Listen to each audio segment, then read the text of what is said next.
All right, troops, welcome to the War Room. My name is Owen.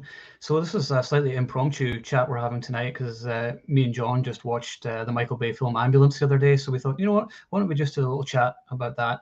And then we can also go over some of our favorite Michael Bay films. So that's what we're going to do. So without any further ado, I'm going to bring in John.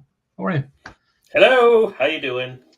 Yeah, I'm good, thank you. So Ambulance from Michael Bay wasn't actually a huge hit at the box office. It had a budget of 40 million and has made, I think, 55 million worldwide, I like did not know globally. And I was like, ooh, that's not great. And I kind of got lukewarm reviews because, you know, it's a Michael Bay film. And I think people tend to just hate him just because it's Michael Bay, and people don't seem to understand that actually he's one of the best action directors today. I mean, nobody's going to tell me the man doesn't know how to shoot an action scene. He does. Yeah, I think he's one of the best in the business. Absolutely, absolutely. It's like Zack Snyder. If his name's attached to it anymore, people just, you know. I mean, he kind of came back with Justice League, but you know, it's like, of course, like it's like his name's attached to it. It's like, stay away. Like, yeah, I know that, and people are like, "Oh, his name's Hack Snyder." I'm funny because I can rhyme. That's great, well done, sweetie. We're all very proud of you. My thing is with Ambulance is that. You know, anytime I saw the trailer, I was just waiting for someone to say, "And here comes the ambulance." Nobody said that in the movie, and I was like, why not? That would have been so much better. Yeah. Here comes the ambulance. So anyway, so Jake Gyllenhaal shines in this as always, as the rather psychotic Danny Sharp, and then you've got Yahya Abdul Mateen II. Did I pronounce that correctly? I hope so. I don't. I was gonna say. I was like, you say it. I can't. Yeah, I know. It's just and as well Sharp. So moving on. So yeah, we'll call him Yahya. Yeah. Yeah, that sounds right to me. Yeah. So two brothers who. One thing which I liked about this was it actually had heart to it, which is something you don't really see in Michael Bay films, but I thought this was one of his more mature films. I mean, some of the script is still, you know, like it's written by a teenager at times, but generally I think it's better. Like Jake Gyllenhaal knocks out the park like he always does. My boy Jake is awesome, and yeah, it's good as well. But I think that Will's character isn't as interesting. He's just a bit sort of one note and kind of predictable with, you know exactly what he's going to do. Whereas Dan, I've already just rambled on. So yeah, I'll ask you, what are your thoughts on the movie? Like I watched it.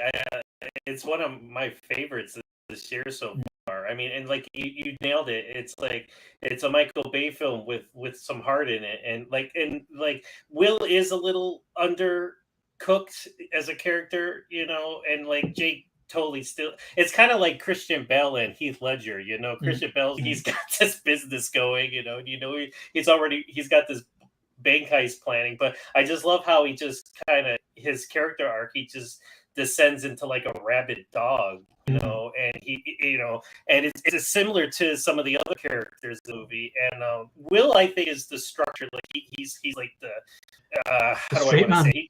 Yeah.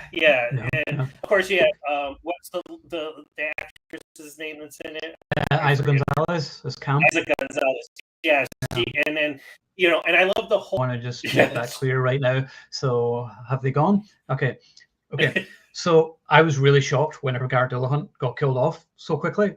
Yeah. I thought there was going to be like a final showdown or something, and then he got killed, and I was like, what the hell? He's dead. Yeah, I thought he was going to get up or something, and you know that was it. But I was like, no, he was actually killed. He was bleeding. So. Well, he had the vest on, so I thought, like, you know, like it took him part of, you know, but no, he was on the ground bleeding out of his mouth.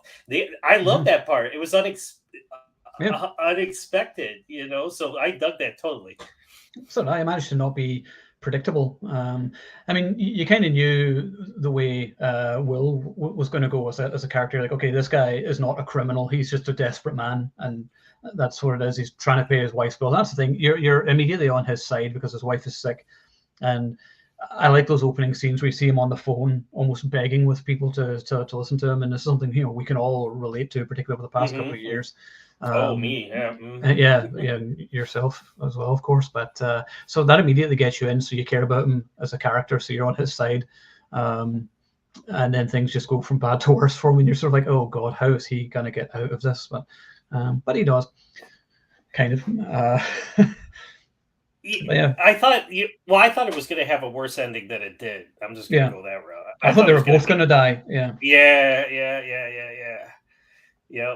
So, and then like, I love the fact that, okay, again, we're going to the spoiler territory here. He's the one that shoots it, because at the end he's lost it. He was going to shoot her. I mean, he was going to shoot her in the head, and then he's the one that takes him out, and it's sad. And then then they do the flashbacks with them as kids, and it's just, that's what made me feel kind of, I was like, wow, this is kind of powerful. It's like for a Michael Bay movie.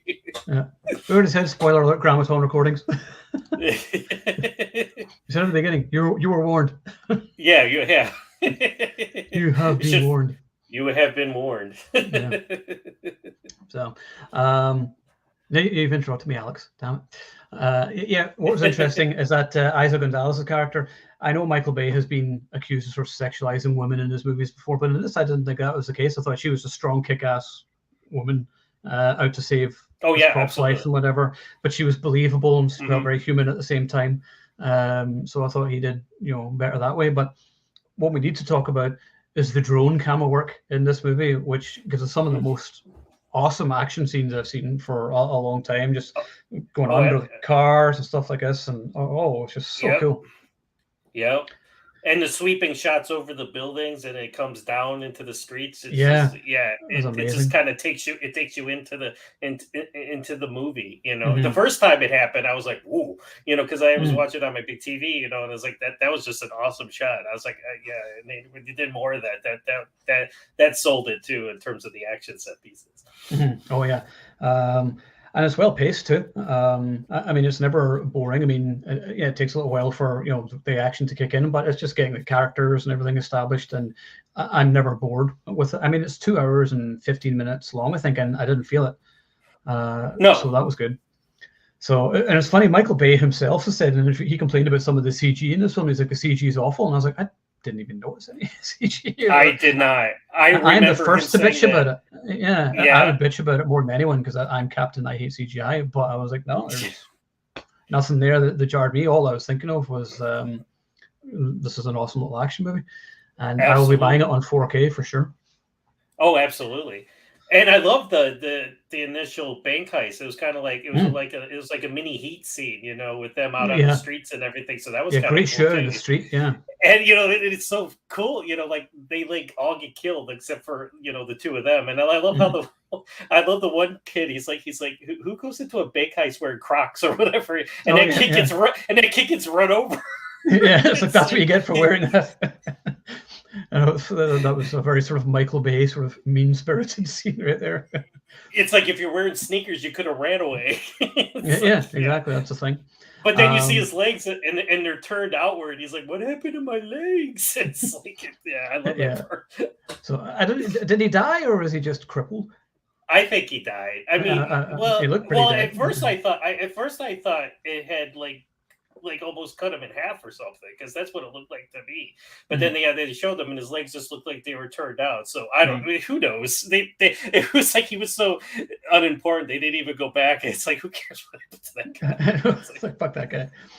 I was gonna say one of my favorite scenes is a non-action scene, but I love when the two brothers are singing together in the ambulance. Christopher Cross. Oh my god. I love that scene. Yeah, I remember that song too. Green Brain, I said blue. Yeah. So it was just the right amount of humor as well, because sometimes like on previous Michael Bay films, like the Transformers movies, where the characters don't feel like real people, they're just one-note characters basically. But I thought they actually felt like real people, and like I said, Danny Sharp was awesome, and Jake Gyllenhaal, I think, that's maybe one of my favorite characters of this year in a movie, I would say.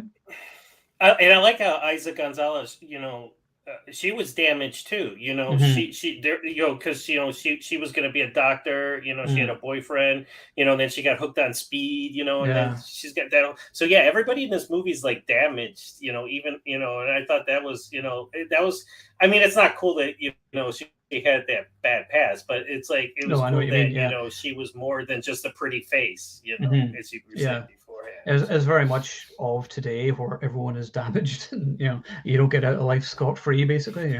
So so this is definitely probably my favorite R-rated action movie this year. Maybe the only R-rated action movie this year. What else has been out? Yeah, there haven't been too many. No. Well, we're going to watch The Northman, which is out on digital this week. So we're going to watch that this weekend, and then we'll probably do a little live stream on that next week before. That might be the last one before I go. We'll see how we get on. But so that's everything I wanted to say about Ambulance. Is there anything you wanted to say about it before we move on to? Just like I said, Michael Bay takes such a bad rap, and I know we're going to go over our top 5 or whatever, towards the ending and everything. But there's another movie that it's probably one of my favorite in types of that genre, and I think he's kind of matured as a filmmaker. We all know that he's how he started off. And I was watching Armageddon, and it was funny how I didn't even know Armageddon got a bad rap from people, because I remember when I first saw it, I loved the movie and I love it to this day. And then people were dissing on it, and I'm like, how are you dissing on Armageddon? It's funny. It's got Bruce Willis being Bruce Willis. The cast is great, and but in terms of, I'm sorry, what I was saying is he's matured as a filmmaker, and yes, you have the Bayhem, you have the Carmageddon scenes and everything, but he's throwing more into the mix than just a visual light show for people. But you still have the obvious Michael Bay touches, like the camera going around the people and everything. The bad boy shot is I love when somebody stands up and the camera's going up and it's circle around, and it does that epic hero shot. So that's really cool. And nobody does slow motion like Michael Bay. He's the king of slow motion. Yeah, I agree, because Zack Snyder overdoes the slow motion, because his Justice League film probably would have been 45 minutes shorter if he cut down some of the slow motion. You're just like, oh, come on. So So to wrap up on that, Ambulance, definitely one of my favorites this year so far. Underrated. If you haven't seen it, I would definitely check it out. It's got some great action scenes. The drone camera work is fantastic and really unlike anything I've seen before, which is rare to say these days. So I really liked it. So Michael Bay's last movie before this was the Netflix film Six Underground with Ryan Reynolds. What do you think of that? Okay, I've only watched it once, and I think I gave it an okay review when I reviewed it. That movie's all over the place, but I loved it. I loved that it was all, and Ryan Reynolds is being Ryan Reynolds, and it was just it was a total shit show, but in a good way. I mean, it just started off with this huge ass car chase, and it just never lit up, and it was like I was exhausted when I saw it. It doesn't quiet down for a minute. It's just. If Michael Bay was a film, it would be this. I mean, it's just every single one of his trademarks is in this movie, and you're never in any doubt that you're watching a Michael Bay film. But you got some good set pieces, like the magnet stuff and everything, and some good chases. And although Ryan Reynolds is the same and everything, I can't help but like the guy. Well, he's Canadian, of course, but he's just very appealing on screen. He's just very likable. But I kind of like I kind of dug the plot, how they fake their deaths, to become this this unit of crime fighters. That was a kind of cool aspect. I actually, it's funny. The first time Alex was like, "Yeah, that movie stunk," and I was like, "Yeah." I actually turned it off the first time I watched it.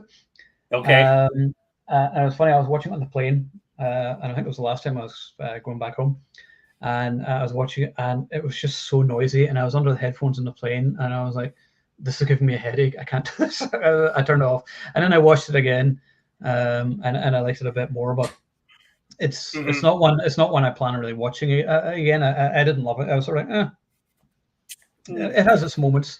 Maybe I would watch. I mean, if you just want to watch a movie where shit blows up for 2+ hours, it's like watch it, because that's all. That's what you, and Ryan Reynolds spurting out his dialogue. That's the thing. Yeah. Plus, you know what you're getting when you go into a movie like that. It's like, so you shouldn't be surprised when the movie's over. Yeah, no, exactly. Absolutely. Oh, well, look who it is. If it isn't Jimmy. All right. Yeah, Jimmy, we're back. So you're back just in time for me to go on vacation next week, but only away for 2 weeks. So there won't be any for 2 weeks, but I'll be back on the week of 6th of June. So the 10th of June will be the next one after next week. So now you know. And also, Jimmy, I saw your comments about the Liam Neeson stream, so we'll do that once I get back from vacation, and we'll catch up and see Liam Neeson films because I want to watch Memory and see that, and then we can maybe rank our favorite Liam movies. That'll be a fun one because he's got tons of movies. So many. It's like he's got a movie out every 2 weeks now. It's like Jesus.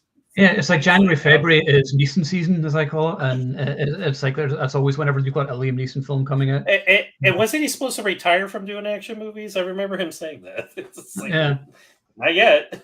Yeah, and I've done it. Yeah, I said that too. Ambulance is one of my favorites of the year. I loved watching it in the theater. Actually, I wish I'd seen it in the theater. I would. Me too. Yeah, I saw it at home. Yeah. So that's The same sort of yeah, I know. Like Ryan did great movies like Buried and Safe House. Yes. So that was really good. It's the indie films he does that make him stand out. Jim. Yeah. Hello. Hey, J-Man, we'll have you back on Friday night for our Death Warrant chat. Yes. Oh, memory's good. Yeah, I've heard good things about it, Jimmy. So yeah, we'll definitely give that a watch. Well, hopefully after Blacklight. Oh my God, I couldn't. I watched that movie. Yeah. Oh, that sucked. Yeah, that's really bad. Again, we're back to Michael Bay. So Six Underground is but 13 Hours is maybe my favorite or way up there. I think it's really underrated. It's a fantastic film. Have you seen it? Have I seen it? I've seen it multiple times. I have the Blu-ray. I have it on digital. I adore the movie. Yep. It's so good. I can't say enough good things about that one. That's to me, it's his best made film. Because there's no. It's proof that you can actually make a film without it being a Michael Bay film. You actually have like real characters and everything and real drama. And John Krasinski has really proved himself an excellent actor. I mean, look, when most people see him, it's like, oh, it's Jim from The Office, and I was like, no, he's much more than that. He's Jack Ryan as well, and I think he's awesome. So 13 Hours is way up there. Yeah, and the cast is great.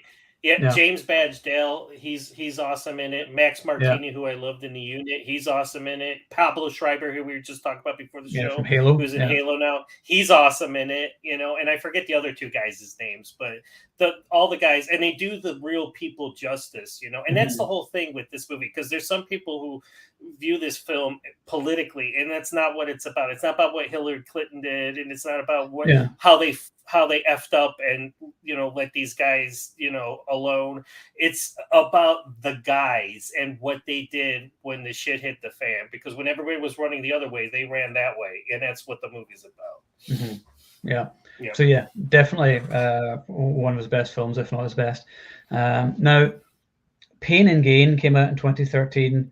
I've only watched that once, and me too. I hated it too. People are like, "Oh, it's a great movie," and I'm like, "It's terrible. Like everybody's horrible in it." The only good thing about it is "Snatch that cabbage patch," which is the best line ever. I cried listening about that, but I remember just thinking it was a very mean-spirited film. Yes, and it went off the rails, and it just I remember watching it, like I was like. I find it good in everything, but like it was just like it was just so mean, and like the Rock's character was I can't right back. He was kind of a he's like this big bodybuilder guy, but he's kind of a wimp, which I thought was kind of funny. But yeah, I mean, I've only seen it once. I can't really talk about it because that's the thing. I don't like it. I mean, the performances were good in it, but yes, that was it. I need to check it out again, but I'm not in a great rush. So. Pain and Gain was a one-time movie for me. Yeah, Jimmy agreed. So I don't want to go into the Transformers movies too much because let's face it, they're mostly bad. But I kind of like the first one and the third one, like you said. The Chicago battle sequence was cool. Best thing about the movies is the music from Steve Jablonsky, particularly the first movie. The score is incredible. But we all know the 1986 movie is the best. Yes. Yeah, same thing here. First one I love because I mean I adore the franchise as a kid. It's just to see it up on a big screen in live action. And I thought Josh Duhamel was pretty cool. That as the military guy, and then the whole ending where they're in the streets and everything is awesome. And then going back to the third one, Dark Side of the Moon, I just love. Like I was saying, it's like Black Hawk Down meets robots. How they go in, and I think it's one of the best action finales. Not well. I don't want to say best, but just say recent times. Recent time. I don't want to get hate mail, but I thought it was. We will anyway. I mean, it's the internet. The Halo jump was awesome. How they went through the streets and the buildings and everything. Number 2 was a mess. Revenge of the Fallen, it was called. That was just, more of the same. And then, like I said, the ones with Mark Wahlberg I've seen once, and they blend together. And again, Mark Wahlberg does a good job in any movie. He's a good actor, but Except it's just The Happening. No. There's my thought, and I just remember Mark Wahlberg's movies, like these comic book characters in it, like these side characters, and it's just a big joke. They're just making jokes left and right and this and that, and it's just one big funny thing. And that's the only thing I really remember. And then Optimus Prime, he dies. Did he die in the Mark Wahlberg movie, or was it? He dies in one of them. I can't remember. What they all blend into each other. I know he dies and he comes back, but it will never be as awful as when he died in the 1986 cartoon. That movie scarred me for life. The 1986 Transformers. Like, I know. You know what? Fuck this Transformer. Fuck this guy too. You're all dead, and your childhoods are now ruined. And even watching it recently, I'm like, what the hell? I remember sitting in the movie. I saw that in the movie theater, and I was on vacation with my family, and I was in Myrtle Beach, I think, and my mom let me go see it by myself, and they all went to see another movie because I was like, I got to see this movie, and then I came out of it, I'm like, oh my god, what did I just watch? Do you know what movie I remember seeing, and nobody seems to remember that this movie exists? Do you remember the GoBots versus the Rock Lords movie? Yes, or something like that. I saw that in the theater when I was a kid. Yeah, GoBots. Yeah, I mean, I know they ripped off Transformers, but absolutely. But yeah, in terms of Transformers, I have the first one, the third one, and then everything else is just one big jumbled pile of robots. Bumblebee was probably the best live action one because the Cybertron scenes were amazing. I haven't seen Bumblebee. I have not watched Bumblebee. You should watch that because it's probably one of the better ones and he didn't even direct it. But you have the scenes from Cybertron and this Transformers actually look like they did in the cartoons. So that's really cool. The rest of the movie, but the opening sequence on Cybertron is really cool. So anyway, that's enough of the Transformers movies. They have their moments, and the music scores are fantastic. But generally, the characters are terrible, and it's like juvenile humor. But it's for kids, I guess. So So unrelated, I did watch Seraphim Falls based on a review on your site, and thought it was a great Western, violence just beautifully done, simple Western. It's a fantastic movie. Both one of my favorite Neeson and Pierce Brosnan films.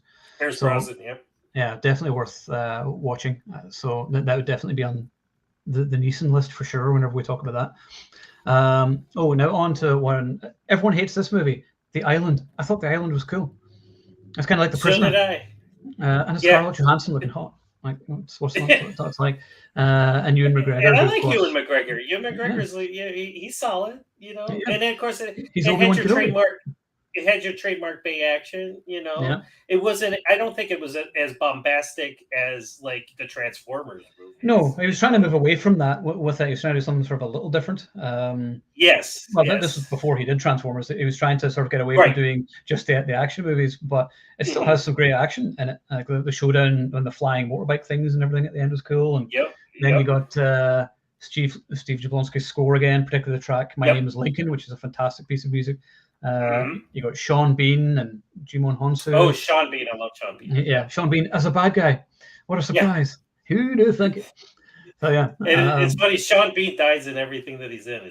I know. It's like poor Sean. Give him some love, So I remember Game of Thrones. I watched the first season, and as soon as they killed Sean Bean off, I never watched it again. I'm like, you didn't miss much. It was kind of all downhill after that, anyway. Yeah. So I watched all of Game of Thrones, and then I watched it after it finished, so I kind of knew a lot of the spoilers. So whenever all the stuff happened, and I was like, okay, or everyone was like so upset, and I was like, I'm sorry, this bitch was crazy from the start. And I was like, why didn't we see this coming? It's like she sent guys on fire all the time. It's like, no, I don't believe it. She turns evil. She sent people on fire. I was like, that's not something nice people do. No. So I really got that criticism. Anyway, so I need to say I'm going backwards. So 2003 was Bad Boys 2, which is bigger, louder, and more obnoxious than the first movie. And this is bombastic with a capital B. Oh my god! And Will Smith and Martin Lawrence are just over the top. It's basically like they're playing caricatures of themselves. Yeah, I mean everything about it. So but I love it. I love Bad Boys 2. It's fun, yeah. I prefer the first one. Me And too. I actually prefer the third one. The third one was really good. Everyone was like, "Oh, that movie sucks," and I was like, "Really? The third I one like was it. probably the best." You know It's what a I better like about story. the second one? I'm an action guy, so the second one, I love the ending. How they went in with like a bunch of Navy SEALs and commandos, and I love that. And it was a total like they assaulted the compound. I love that. Yeah, blowing up that whole house as well. It genuinely blew up Yeah. that building, which is And fantastic. then you can't deny that when they're in the Humvee and they're driving down the mountain, going through the village. That's like one of the best car scenes ever. I mean, Yeah, it's a bit kind of police story as well. Throwback to that. We're going down the hill through the shantytown. It's destroying everything. Yeah. So, But it is. yeah, It's a meaner movie. Like like they got the Jamaican guys, and everything. It's just like it's mean you got the spirited. bad taste scenes as well. You got the bad taste, of course, with the dead bodies falling out, and then driving over them and everything. Like, oh wow, really? So, Yeah.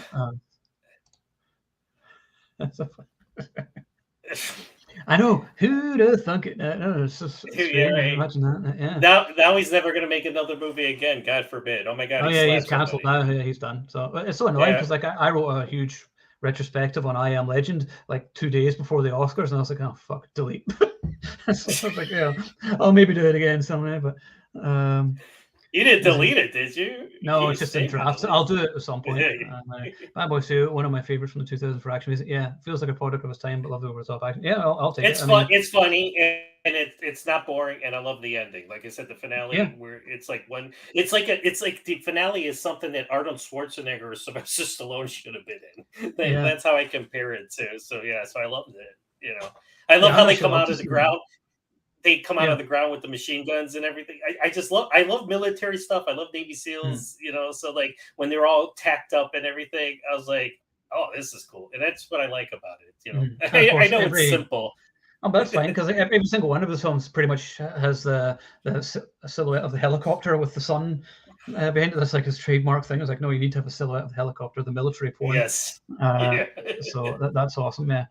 In 2001 was his version of Titanic, basically, his big disaster epic, Pearl Harbor, based, of course, on the true events, but I just thought it was sort of kind of similar to that. And I've watched it once, going to be honest. The sequence, the attack on Pearl Harbor, is fantastic, like where it's a close-up of the bomb going down and dropping and everything, but it's hard to find sort of entertainment in a movie whenever it's based on something real that happened. Horrible. Like, this was a horrible thing that happened and people genuinely died. So it's hard to go, that explosion's awesome. So yeah, but you got, look at all those people drowning in the water. Yeah. Here's where they made the mistake with Pearl Harbor. They should have made the Pearl Harbor attack the ending of the movie. It was like the middle of the movie, and then everything else was just anticlimactic because they kind of go on that mission, and the whole love thing triangle was like, So I was like, it is Kate Beckinsale though, so it's understandable. But they should have made the Pearl Harbor attack. It was like an afterthought. Well, it was a big scene. Don't get me wrong, but they screwed up. They should have made it the ending of the movie, and then had something a little bit afterwards. But then once Pearl Harbor happened, it was just like, okay, it's like the movie's still going. It's like, I know. I need to go to the bathroom. Please stop. I meant to mention this. Yeah, Alex, like I loved an ambulance when they were the Rock, and then mentioned Bad Boys as well. Yes, they Bad Boys. Yeah, so it's a bit meta, and sometimes that works and sometimes it doesn't. But it kind of worked in this movie. It did. So I thought it just made it feel more like a Michael Bay film. Yeah, you're never in any doubt. So you got Ben Affleck and Josh Hartnett in Pearl Harbor. And Josh Hartnett, whatever. He's kind of fell off the. I mean, he was in Black Hawk Down, which is one of my favorites. A whole bunch of movies, but then it was just like indie films, and then it was like that was a deliberate move by him because I believe he was offered the role of Superman or Batman, and he turned it down because he wasn't interested in it, and he wasn't interested in being a star or being in these big films. He just liked being an actor and doing these smaller things. I was like, okay, fair enough, but. I know last year, me and J-Man and the guys did a stream on the Halloween movies, and they did not like Josh Hartnett in Halloween H2O, but I liked. I always kind of like him. I always think he's cool. I'll have to go back and watch that. I think I saw that once. I'm not a big horror guy. I mean, I'll watch the horror movies, but it's not like my action movies. It's like I only watch. There's only a handful of horror movies that I watch more than once, or I go back to. Interesting fact: I was a horror movie fan before I was an action fan. Yes, I know. Yep. Because like Halloween is my favorite horror movie of all time. And people are like, "Yeah, the acting's bad." I'm like, "Yeah, I know, but who cares? It's Michael Myers. I love Michael Myers, and it has the best theme tune ever." And that's what I'm saying. But yeah, Alex says here, yeah, he walked away from Hollywood to do smaller projects, and that's fine. He's done these sort of totally respect that. Yeah, totally respect that. Absolutely, good for you. Yeah. Oh, and then he was on Penny Dreadful on Showtime. He did. Yeah. So he does that. Yeah. So he pays the bills. He's doing all right. Yeah. So, I won't lose sleep over him. No, exactly. Just called the Fear Index. Oh, I haven't heard of that. Nope, I haven't heard of that. Nope. There, that's British though, so we probably won't have heard of it here. And then in 1998 comes Armageddon. As you were saying, like even J-Man and the guys, they hate the movie and they dump all over it. I'm like, guys, what the hell? Like, it's supposed to be stupid. Like, I mean, it's not meant to be taken seriously. I mean, you're supposed to sort of laugh at. They land on a meteorite. They land on a meteorite. Hello, they land on a meteorite. It's like you. Okay. I see it's a comedy. Yeah. This is the type. I mentioned this before. I don't know if it was before we started or after, but you know what you're getting when you're walking into this movie. For God's sakes, because I know this movie came out and then Deep Impact. We all know Deep Impact was the more humanized story of the two. Yeah. Let's be honest. I like it because the whole crew died in that one. I was like, wow, that was ballsy, you know. Yeah. But and also Robert Duvall's called Spurgeon Tanner in it, which is the best character name ever. Yeah, but it's like I don't know if it's because I'm like again I'm nostalgic for Bruce Willis now because we all know what happened to him. But it's like I was watching it. I told you I watched it yesterday because I was getting ready for this, you know. And I just love him in that movie. And Ben Affleck's Ben Affleck. I mean, he was good in it. Liv Tyler, you know, she was fine. Billy Bob Thornton. I like Ben Affleck. Everyone hates Ben Affleck. Ben Affleck's fucking awesome, and he's a great Batman. He is. Fuck the haters. And he was funny in the movie too. And I loved the chemistry between him and Willis and the whole cast. You got Owen Wilson, the late great Michael Clark Duncan, who I missed. Oh, he was awesome. Steve Buscemi. Yeah. Steve Buscemi's great when he gets space dementia. That's the best thing. He's shooting the gun. Oh my god! And again, ridiculous scenes. Yeah. And then I just love the ending, the whole ending. And then he's like, "We win, Gracie," and he pushes the button, you know. And it's just, it's so dramatic and it's so awesome. And the best, worst line of all time: "I'd like to shake the hand of the daughter of the bravest man I ever knew." Yeah, it's just pure cheese, but I just love it. Yeah. But that's William Fichtner. William Fichtner, yeah. He can say that and get away with it. Yeah, it works for him. Yeah. Yeah, Jimmy says he really wish Ambulance made more dollars at the box office. I tried to support original R-rated old school action movies. This is one the fans should have come out for. Yeah, I don't think maybe it got marketed enough, or maybe just when people saw the name Ambulance. I mean, I was the same. I was like, Ambulance. That doesn't sound particularly interesting. Well, here's the thing. Ambulance did musical chairs with Bullet Train that's coming out with from David Leitch with Brad Pitt. Yeah. Bullet Train was supposed to come out first, and Ambulance was supposed to get released in the summer, and they totally flip-flopped them. So I think they killed Ambulance by doing that. Yeah. So I think that's too bad because, like, I hate seeing like whenever a movie has like a big budget or whatever. I mean, this budget was like $40 million, which actually isn't bad, and I hate seeing it fail, particularly when a movie is actually good, which it did not deserve to fail. But there seems to be that sort of, once again, that mean-spiritedness with people where they just, you know, don't like Michael Bay and whatever else. But I will always enjoy watching his movies because I know exactly what I'm in for. And I thought he did something a little different here. I thought this was better than what you would expect. The dialogue was better, the characters were better. Like I said, Jake Gyllenhaal killed it. He makes everything better. I mean, he was my favorite Spider-Man villain so far. Absolutely. Oh my God, yes, as Magneto. Oh, he was great. Yeah. Well, yeah. I didn't want to say that I wasn't dumping on Ben Affleck, but I'm just saying that was one of his earlier roles, you know. Yeah. And he's I love this chemistry with Bruce Willis, and he was funny, and he, you know, and the whole cast had great chemistry, and like, and I said, they land on a freaking meteorite. People, what do you think you're getting when you're watching this movie? Yeah. It's dumb, but it's awesome. You know, dumb can be awesome. That's all I gotta say. It's like so. Yeah, I mean, once again, it's just Michael Bay the movie. I mean, you got just ridiculous moments after the other. You got the Aerosmith song, which admittedly I hate. I've heard it so many times. Like if I go to a wedding and that song's at the wedding, I'm gonna leave or just get drunk. But yeah. Armageddon.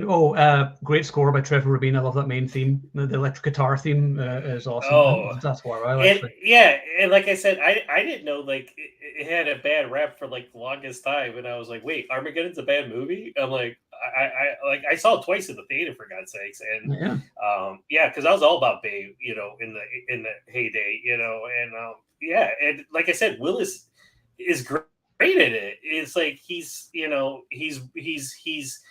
that swagger. He's got that swagger in it. And that like I said, I don't know if it's my nostalgia kicking in or my disorder kicking in, but I watched it yesterday. And I love the movie. I'll admit it till I'm blue in the face. I love how surly he is, and I'm like, no, I said you did a piss poor job on it. And then he actually utters the line, "Let's tear this iron bitch up." Yes. Later on, and like I said, it's so cheesy at the end, but I love that part. He's like, "We win, Gracie." I kind of get teary eyed. Like Bruce Willis dies in it. It's like it's pretty big stuff. Yeah, anything with Jake is worth seeing. Nightcrawler. Oscar. Yes, I'd agree with that. Yeah. I also liked Nocturnal Animals. I can't remember what it's called. I saw that one. With him and Amy Adams. That was a good movie too. It's quite. Southpaw. Southpaw. Yeah, Southpaw was good too. Oh, I love that movie. That's the best. That's a great boxing movie. Yeah. Tragic awesome. And he owns that movie. Yeah. And then in 1996, this is my number one. Is The Rock, with Sir Sean Connery, Nicolas Cage, Ed Harris. Probably the best action movie score of the 90s. One of my favorite Hans Zimmer scores. The music is incredible. I love it. See, everybody watched that. Yeah. Great movie, great opening scene. Yeah. Love the opening scene. Love Cage and Sean Connery. I know Alex has this issue, and I had the issue too. The only problem I have with the film was whenever we saw it first time in the theater, and Sean Connery's fighting one of the guys at the end, and the guy calls him English. Yeah. And to tell you, my old man's Irish. And we're like, he's Scottish. That's to us. No offense to the English, but to the Scots, that's really insulting. So that line. I mean, that's what Alex is saying. That one drives me nuts. Yeah, that every time it's such a jarring line because you're like, he's not English. That was just poor writing there. That really annoyed me. But apart from that, I love it. And what's this? Connery turned out being knighted. Yeah. He still is referred to as Sir Sean Connery. I call Sir Sean Connery to me. I call him Sir. Yeah. He earned it. Yeah. So, but yeah, The Rock. Yeah, I mean, you can't say enough good things about like the chemistry between the two. Ed Harris nails any movie that he's in. A sympathetic villain, which is interesting. You sort of get what he's going for, but he's just sort of a bit. Yeah, it's actually what's his name? See, again, I can't remember people's names, and this is gonna kill me. I should know his name. The black guy. At the end, he's like, Candyman. Yeah. He's like, and I love that part. He's like, I don't like soft shit. He's like, because it's you. You're the Candyman, you're the Rocket Man. That's the best scene ever. And then I love Michael Biehn. I remember watching it, and Michael Biehn dies. I'm like, they killed Michael Biehn, and I love Michael Biehn because I was like, he was one of my favorite stars from the day. But I just love that scene too between him and Ed Harris. He's like, I will not give that order. I love that scene. That's like one of the best Michael Biehn scenes ever. And he dies spectacularly. He's on the ground and he's shooting. Total hero's death. Oh my God, it's awesome. And like just how like all the Navy SEALs, because that's who they are. They knew they were screwed, but they're like, we're gonna shoot.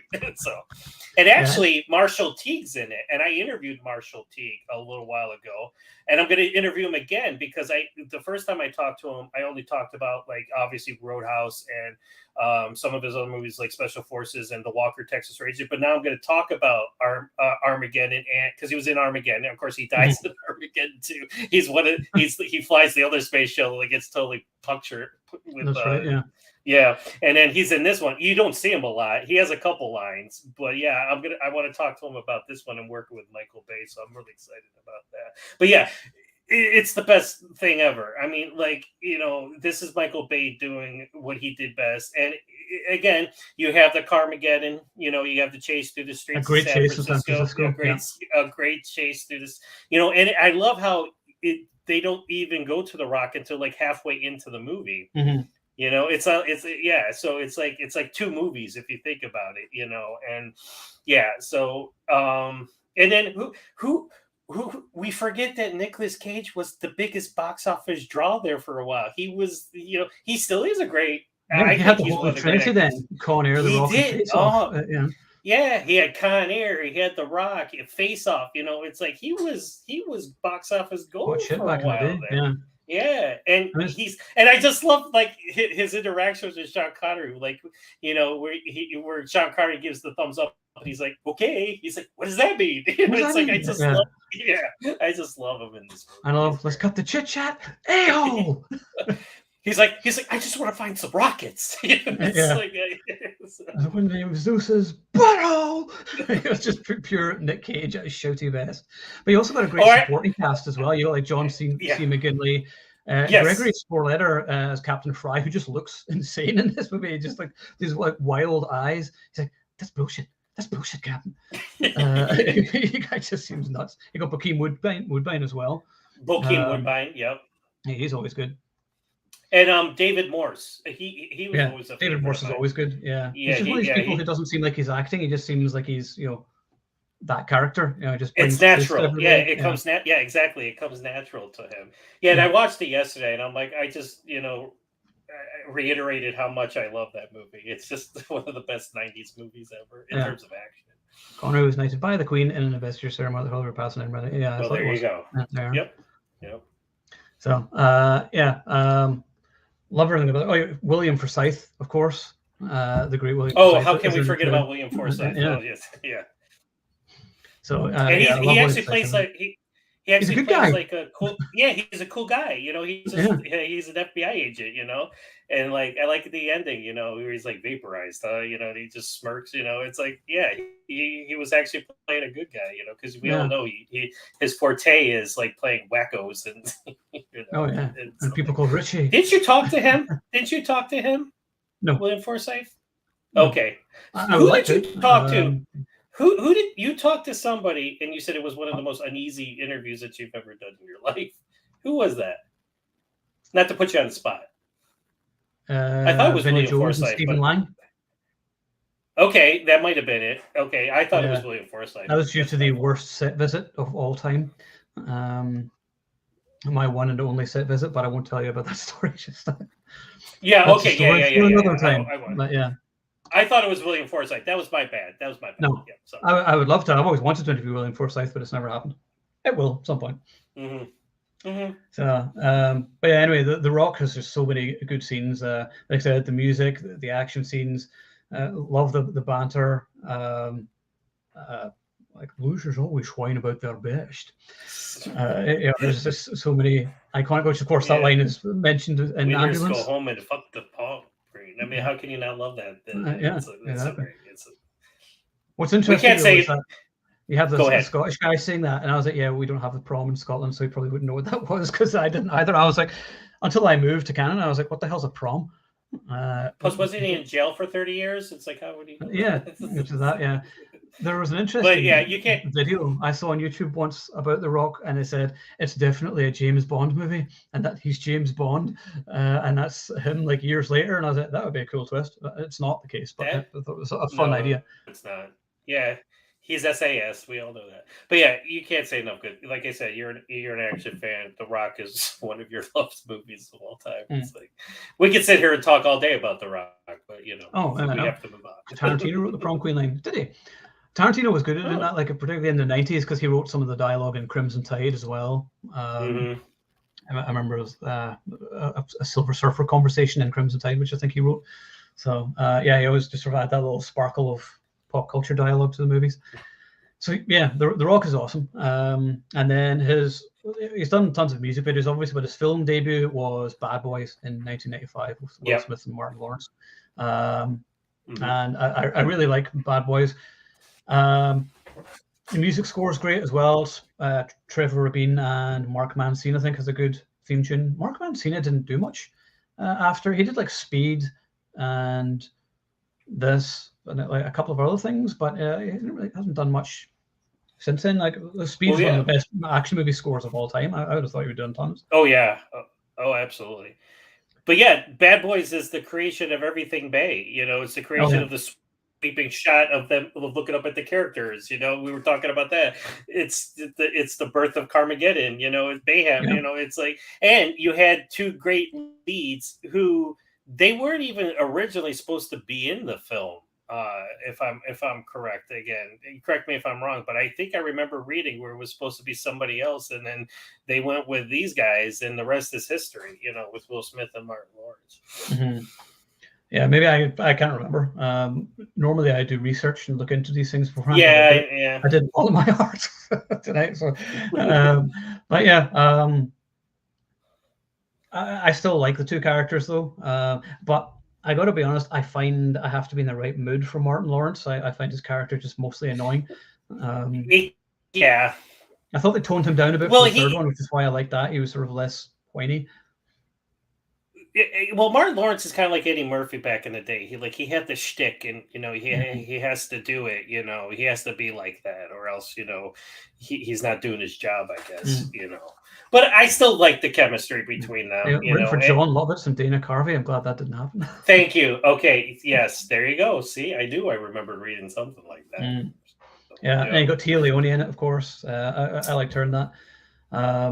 Checky Cario, yeah. Who was the sleaziest bad guy ever? That guy's a sleaze. He was really mean bad guy though. He was really good. Probably the nicest guy ever. Like if you talk to him in real life, but he just because he was in Crying Freeman and he was in Kiss of the Dragon. Yeah, sleazeball, total sleazeball in all of those movies. Yeah, and fuck, what was it?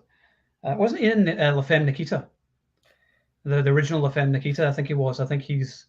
I'd have to, like I said, it's been a while since I've seen it, but I'm pretty sure he was in that. Yeah, back in the 90s. But yeah, but he does it so well, though. Let me tell you, it's like he just owns that sleaze role. You know, you want to hate him. You want to hate him. It's like he's one of those bad guys that you know you want to see him get his comeuppance at the end. You know, you want to see him get what is coming to him. Yeah, and that finale in the airport hangar, I love that. Just that shootout and just explosions. It's just really slick and just looked amazing. Yeah. I remember seeing it in the cinema. Me too. My main thing whenever I watched it was like, well, this is kind of like Lethal Weapon, but not as good. But yeah. Yeah. Absolutely. Yeah. Yeah. And like Will Smith had a lot of great lines, and of course I can't think of many of them when we're in the line. But I just love the part where like they go into the building or into the house and we're here to borrow a cup of brown sugar. You know, brown sugar. Yeah, it's like don't be eventually he does have the best lines. Yeah. He's like, don't be alarmed, we're Negroes. You know, it's like that's like the best thing ever. JoJo. You know? Yeah. And then whenever he's talking about how they like are pretending they're each other, and I was like, oh, this is King Ding-a-ling. If you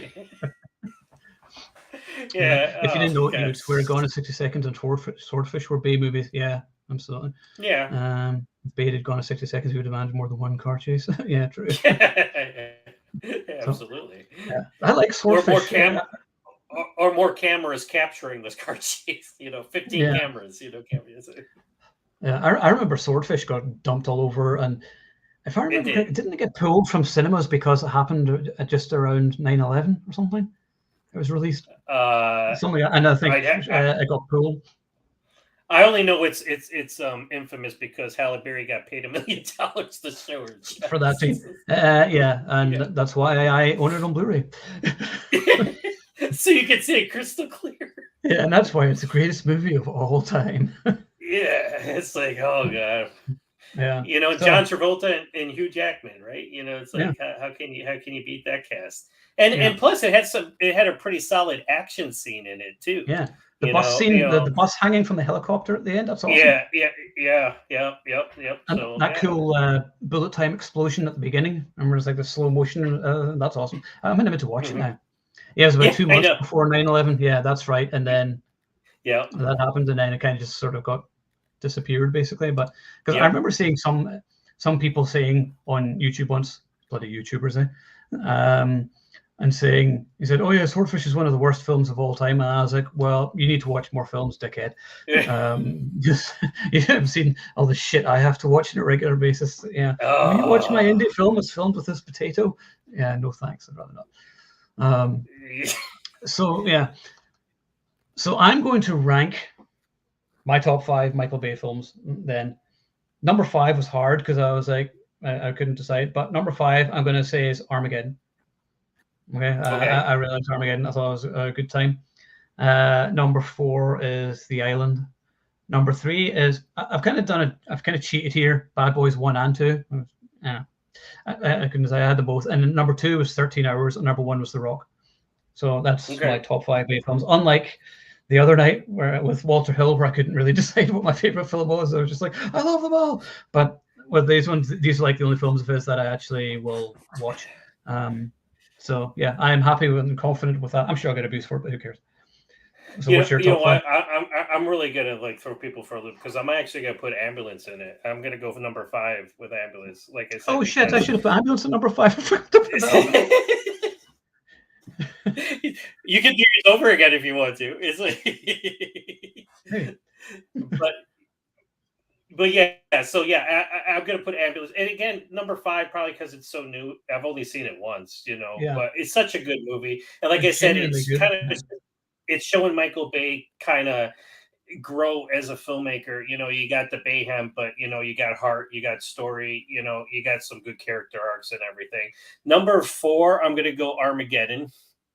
Like I said, how can you not love Armageddon? I'm like, it's Bruce Willis's epic disaster movie, and they land on a meteorite, people. Hello, there's shuttles landing on a meteorite. That would never happen in real life. So yeah, so number 4, Armageddon. Number 3, I'm gonna go same as you, Bad Boys 1 and 2. I'm gonna put them both together because they're, number 3, is not a Michael Bay. It's not a Michael Bay film. No. That has to get put away to the wayside. But yeah, 1 and 2, and and actually mine is gonna mirror yours. And I was kind of torn because I knew you were gonna ask me for a top 5 because I was like, The Rock and 13 Hours. I was like, because it's like that. I love 13 Hours. Movies. Yes, I love 13 Hours so much. I think it's such a stupendous movie, and like it does such justice to the real life heroes. But I got to put that in number 2, and I got to put Rock as number 1 because like that's just ultimate Bayhem and Sean Connery, Nicolas Cage. You got to. You just have to. I'm sorry. So yeah, there you go. There's 5. I forget to put Ambulance on the list. Which one would you take out? Which one would you take out now?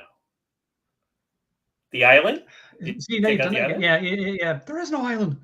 So yeah, fuck the island. Okay, sorry, Island. I'll make it Ambulance instead. There we go. There you go. Absolutely, you can change it. Like I said, like tomorrow I might be 13 Hours is number 1, but I have such love for The Rock. And like I said, 13 Hours. It's the one which I watched the most, and I've watched The Rock a million times, and I've only seen 13 Hours like twice. So. Yes. Oh, I've seen 13 Hours more than that, though. I've seen it double digits. I love them. And again, I love military action movies. So, yeah. But yeah, tomorrow I might say it's the other way. But I have such fond heart for The Rock. It's number 1 for me. Yeah. Oh, interesting. So about Swordfish. What's crazy was that after its release, Suicide Bombers started using ball bearings in their vest to turn into a walking Claymore mine. Yeah, whoops. Oh, wonderful. There's nothing like movies giving people ideas for things sometimes. Wonderful. Yeah, I've often thought that How is Con Air not a Bay movie? It is a Jerry Bruckheimer and Don Simpson movie, though. So yes, it is. They were kind of the same thing. I could do a stream just talking about Con Air because it's one of my favorite movies. So. Bruckheimer and Bay have worked together a lot, so they got that synergy And so like when Bruckheimer does a movie, it looks like a Michael Bay movie because they work together, and he's got that visual flair, just like, and he's a producer.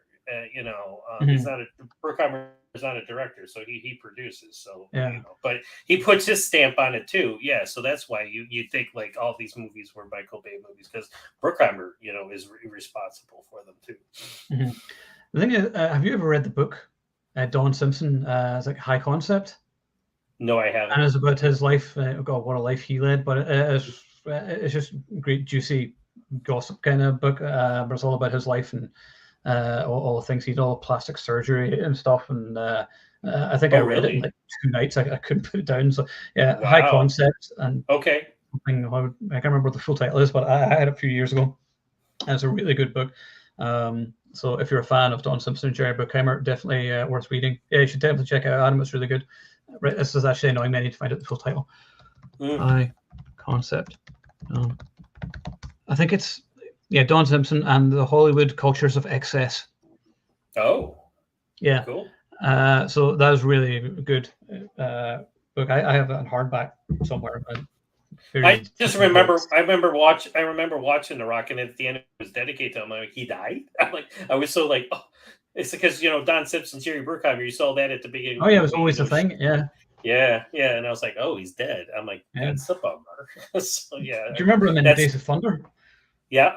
He's one of the race car drivers in Days of Thunder. Yep. And it's another movie that kind of has that Bay kind of esque thing going with Tom Cruise. And it's Tony Scott. Michael Bay is almost sort of Tony like Scott.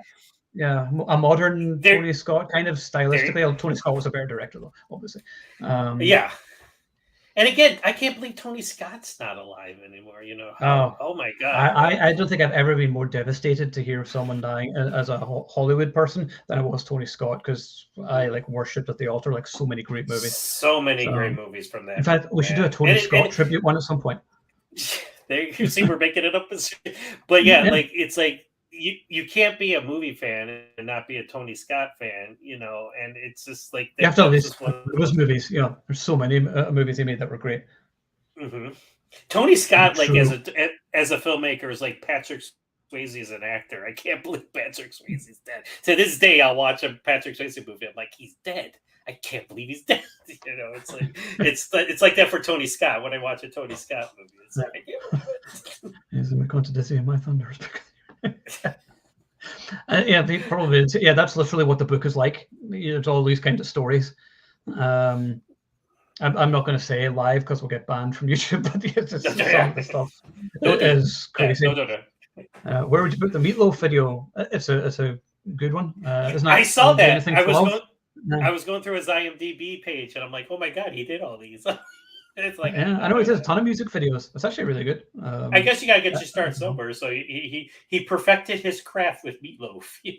Indeed, yeah. So here's another one I can't believe he's gone as well. What the hell, Meatloaf? I know, right? Yes, Meatloaf's dead. Oh my God, it's like, it's just I don't know if it's because I'm getting older, but I just have a fear of waking up the next day and somebody dying.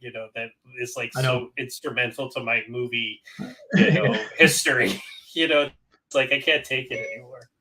I know. Particularly when our action stars are getting older now, like Arnie and Sly and everything. I'll have to take a week off work for that. Yeah. If you Sly's in his 70s now. I mean, he's getting up there. He looks great. Don't get me wrong. Chuck Norris is 82, 80, 81, 82. He's my dad's mom is still alive. Yes. So death is too scared to come to the Norris household. It ain't gonna happen. So Anything for Love is epic. Yeah, it is. It's a good song. Yes, of course it is. So Friday night we're going to be talking about Death Warrant. Some Van Damage. So we just wanted something which we've all seen a million times, so we can talk about that easy. And it's just one film. So let me just say, and again, of course the movie has plot holes, but who gives a shit? What, Death Warrant? It's because we were talking about it beforehand. It's oh my God, that's one of the movies that it's like, again, you know what you're getting if you go into a Jean-Claude Van Damme movie in the 90s. You know why you're there.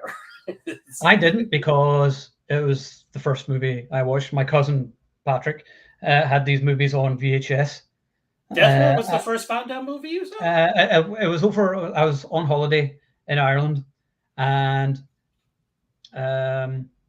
he had Kickboxer, Bloodsport, and Death Warrant at Cyborg, and we watched them in this week. And I had this before. What age was I? I was about 10 years old or something then.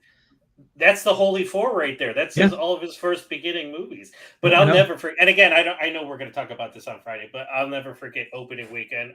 I saw Bloodsport, and that was my foray into Jean-Claude Van Damme. My dad and my sister and myself, and I was just like this, looking at the screen. I was just like, "What the frick am I watching right now?"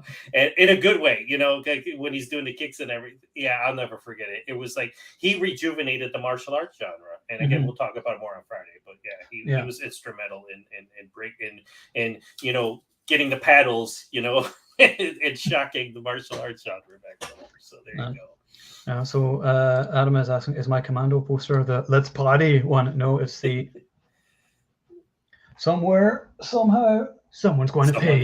Yeah, there you go. Yeah. Best song ever. Best ending song ever to an action. I have a t-shirt which just says "fuck you, asshole" on it, but I'll never wear it whenever I go to church or something. So oh my god, so many great. I eat green berries for breakfast. I mean, so many great lines in that movie.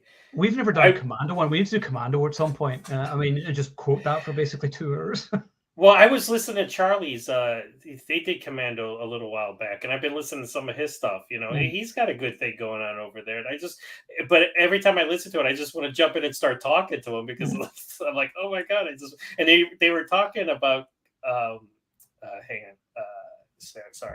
Commando, and I was like, I need to talk about Commando. It's like, because I remember Sunday night I was by myself because nobody shows up yet to my live shows, but whatever, I still have fun and people watch them afterwards. But I was talking about Red Brown movies, and oh my god, how much fun I have with those movies. And I have Strike Commando coming. Next week's our anniversary, and of course we're on a budget because I have no money and I haven't been working, but I have, and I'm gonna save this for Friday, but I got something my wife ordered for me coming not until September, but it's got I already have the place for it in my office, and I'll let you know what it is. Okay, don't say what it is. Yeah. Nope. So, and J-Man says this is going to be great on Friday. Yes, it is. So hopefully people. I'm still shocked I gave Above the Law a bigger score than The Perfect Weapon. I'm still kicking myself over that. I know, it's a disgrace. It's like, how Red Brown Captain America. That's right. I remember that. Yes. The motorcycle helmet, the clear shield. Yeah. He popped out of the back of the semi just like Knight Rider did. Oh my god, it's the best thing ever. It's like plot hole in a JCVD movie. How dare you? Yeah, how dare you indeed, sir. Well, it's just like you post this stuff, and then all these people come out, and then it's like it's a Jean-Claude Van Damme movie. People, it's not Gone with the Wind. He's kicking the shit out of people, That's all I want. And I'll tell you, So and again, see, that's my problem. I get going, when we start talking. I'll shut up now and save it for Friday. Yeah, we'll say. There'll be more of us on Friday, so but it's like when it's just us two, it's like I think it's just the four of us. Okay. I'll say to Sean and Stephen if they want to join us as well, because I haven't had them on for a while, and see how they are, and maybe Franklin. So we'll see. So anything else we want to say about Michael Bay? Anything else I wanted to mention? Bayhem, can't beat it. Bayhem, Bayhem. There we are. So no, I think that pretty much wraps it up. Okay, I'll just say this: he's one of the most influential action filmmakers of recent times. And you say what you will about his movies and characters and story. The man knows how to shoot action. And he can shoot the shit out of an action scene. Shoot the shit. That's right. Shoot the shit out of it. Shit out of an action scene. Right. I guess he does sort of the same things, and as Adam said, too many sort of close-ups, which is definitely a thing at time. But I love the rotating close-up. I don't know the camera name terms. I'm not a film student guy. No, neither am I. Yeah. I enjoy his movies for what they are. Like I said, I don't watch the Transformers movies or Pain and Gain, but the other ones I enjoy. So. Well, everybody's allowed to have, it's not like, every filmmaker has every movie great. Can't love everything. You have your issues, at the same time, and you have your issues with actors. So yeah, exactly. CJ man, we'll see you Friday night. Yep. Yeah. So it just ended. Michael Bay is Michael. Just like I love Zack Snyder, and he gets a bad rap left and right. It's like I enjoy his movies. I love Batman versus Superman, the director's cut. Oh my god, So do I. One of the best comic book movies ever. I mean, I prepared it to the Batman that was out this year. And that's only the only flaw with Batman v Superman is he tried to jam too much into one movie. But the director's cut expanded it and it made it better. But the theatrical cut was just like here's this.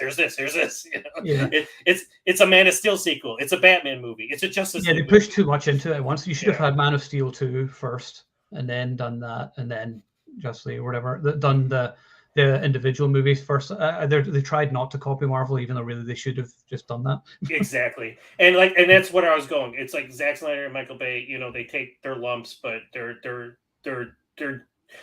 influential filmmakers. Yeah. And so Agreed. Release the Jervica. Do it. Yeah, when I stopped.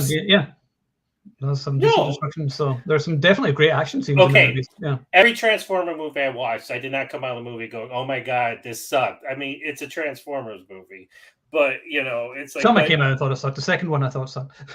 okay, but which is the one which has the robot humping the girl's leg? I think that was the second one. Yeah, same. And the second one was the one where the robot had the balls, like the big concrete balls.